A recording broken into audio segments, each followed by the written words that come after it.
Hi, grade 5. Here's chapter 19 of Front Desk.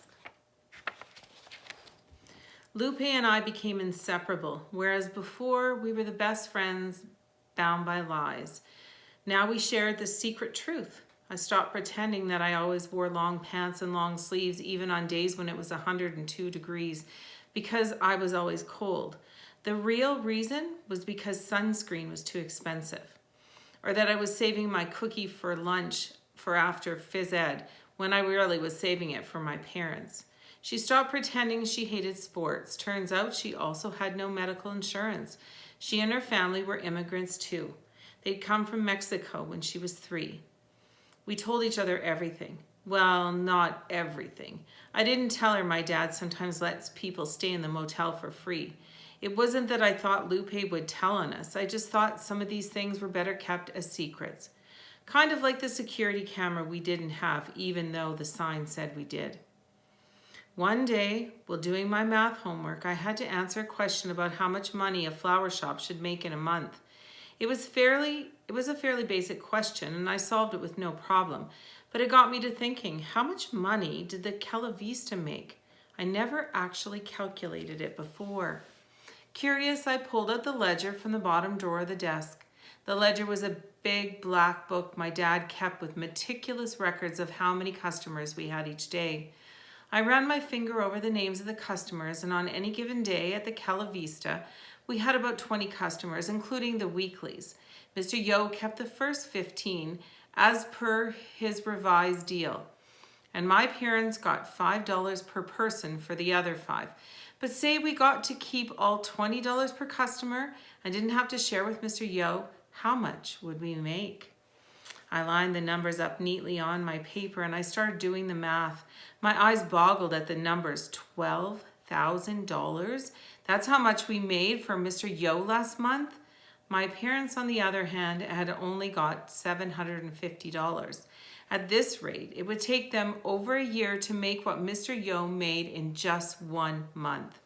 Mr. Yo wasn't just any old rich roller coaster. He was on one of those crazy, upside-down, hair-raising, screaming your head off roller coasters, and we were the people operating it for him. Of course, he did own the place, and he had to pay for the electricity and stuff, but still, the next day at school, I went to the library. "Can I help you?" Mrs. Matthews, the librarian, asked as she looked up from the reference book. "I want to look up the price of buying a motel," I said. Mrs. Matthews raised a sharp eyebrow. "It's for a math project," I added quickly. "I see," she said. She turned back to her computer and started typing. "All right, let's see what we can find." She drummed her fingers on the desk as she waited for the computer to load. "Looks like a motel costs anywhere between $300,000 to $1 million. "Did you say $1 million? Mrs. Matthew nodded. "Well, that did it. There was no way that we could ever buy a roller coaster." "Oh, look," Mrs. Matthews said, chuckling at the computer. "What is it?" "Well, there's an old couple in Vermont looking to give away their motel. It says they're holding an essay contest to determine who to give it to." Mrs. Matthews said, "Isn't that sweet?" "Can you, I swallowed hard. My heart was beating so fast I could hardly get the words out. "Can you print that out for me?" Over and over again, I read the words. A couple in Vermont wanted to give away their motel. They'd been running it for years, and now they're both in their 70s. Instead of selling it, they were holding an essay contest.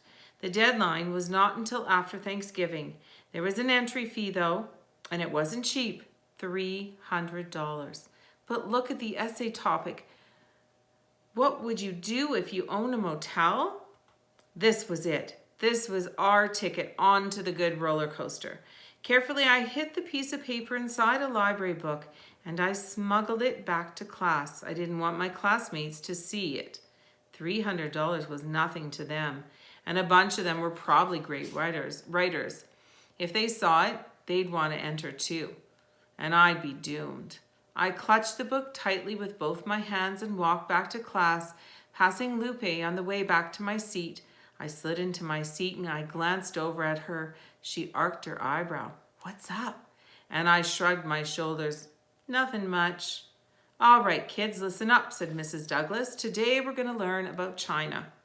A boy behind me raised his hand. Yes, Stuart. Is China in Japan? Stuart asked.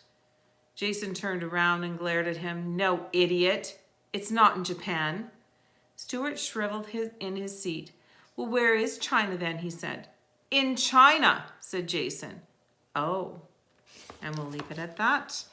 And we'll come back to you soon with more Front Desk. Have a great weekend. Bye.